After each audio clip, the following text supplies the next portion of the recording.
Sénégal, bonjour. Affaire de l'exploitation, de l'exploitation du diamant dans le nord du pays. Bombe à fragmentation ou pétard bouillé. Pour l'instant, Tribune quotidienne veut savoir, histoire de faire savoir qu'après, les révélations, de Maître Moussa Diop, la montagne va-t-elle accoucher d'une énième souris? Bon, loin des histoires de souricières. Tribune quotidienne l'est, le journal du groupe des médias. En tout cas, de faire retenir 1000 milliards du Covid, le contrat d'armement des 45 milliards, les 6 000 milliards de Petro-Tim. La liste est loin, voire très loin, pour ne pas dire très loin d'être exhaustive. Bon, les résultats des enquêtes dans les tiroirs, en attente, indique Tribune quotidienne ce matin, l'observateur L'Obs au chapitre des accusations de malversation, d'afficher à sa une ces grosses affaires, jamais au grand, jamais conclues. De quoi s'agit-il exactement?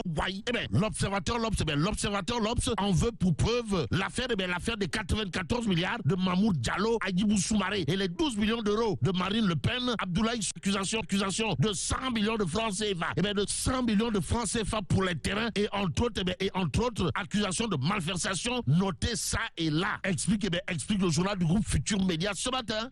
Retenons dans l'Observateur L'Obs ce qu'il y a lieu de retenir à ce sujet. Comprenez le défaut du respect des règles du jeu, la délation, les dénigrements et autres. L'autre affaire qui apparaît tel un pavé dans la barre, pour ne pas dire une bombe à fragmentation aux allures de Tomahawk, voire de missiles.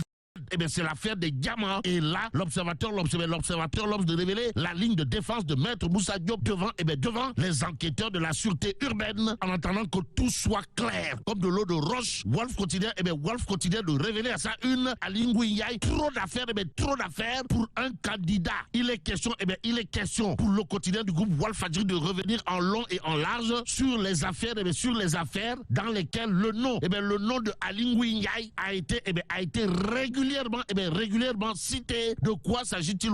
De Petro-Tim, de diamants, sans oublier de la Pologne.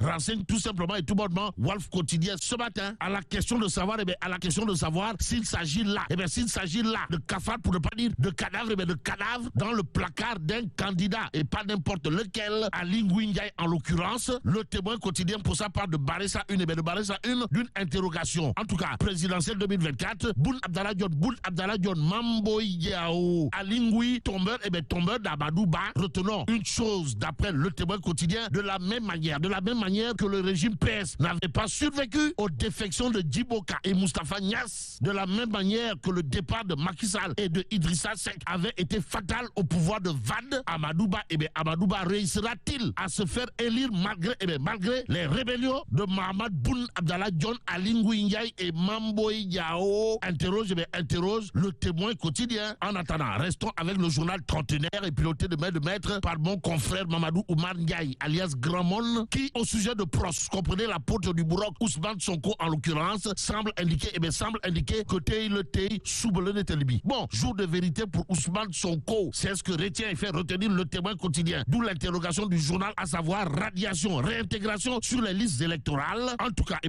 Tribune quotidienne pour sa part, de nous informer que fixé par le tribunal de Dakar aujourd'hui, un autre obstacle attend Sonko devant la Cour suprême. Aussi, Tribune quotidienne de révéler recours à la Cour suprême dans l'affaire Ndiaga Diouf. Appel à la barre dans 9 jours francs. Barthélémy Diaz risque de perdre la mairie de Dakar, la capitale. Et l'information capitale à ce sujet est à lire à la une de Besbi le jour. Ce jour, le journal de révéler l'affaire Ndiaga Diouf devant la Cour suprême le 22 décembre.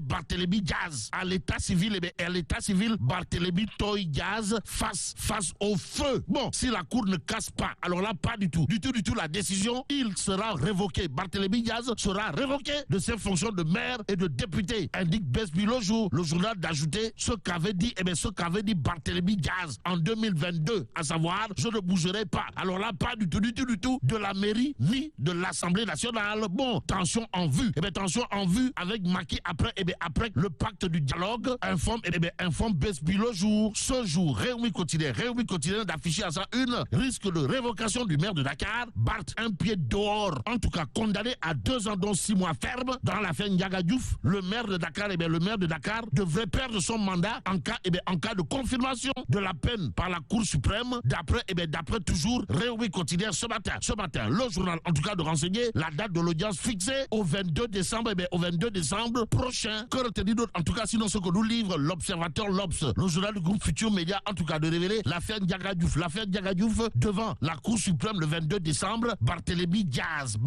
Toye Diaz alias Barth, un député maire en danger, d'où l'intérêt pour nous de prendre Enquête quotidienne ce matin. Le journal de révéler à sa une procès Barthélémy Diaz dans la mort de Ndiaga Diouf, épilogue d'une tragédie. En attendant, passons au quotidien, le quotidien qui, pour ceux qui relèvent des indemnités, des indemnités aux militaires invalides à la retraite, de révéler Semga, Mansour Seck décore Macky Sall qui aura probablement de quoi faire du tchourpi fait mbote en lisant le quotidien. Dans le journal, c'est Semga Mansour Seck qui dira ce geste aura pour conséquence de remonter le moral des FDS, comprenez, des forces de défense et de sécurité. Dans l'univers des forces de défense et de sécurité, Tribune quotidien le journal du groupe des médias en tout cas d'indiquer paiement des indemnités spéciales de 2 à 5 millions de francs CFA. Les militaires invalides